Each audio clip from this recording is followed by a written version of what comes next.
The importance of a stop loss. All good methodologies use stops.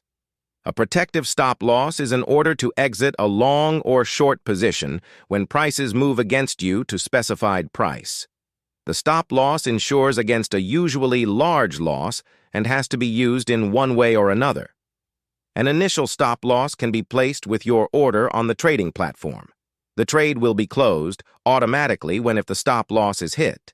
This type of stop loss will allow you to execute your trade and go spend time with your family or friends. This will help you to trade out of your emotion because you know how much money you will lose if the market didn't go in your direction. A lot of traders use mental stops.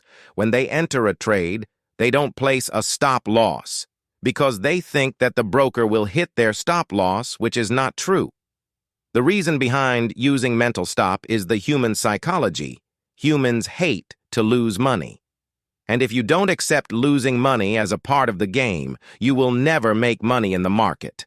Don't never think of using mental stops because you can't control the market. You can't be sure that the market will do this or that. Before you enter a trade, calculate how much you may win and how much you may lose.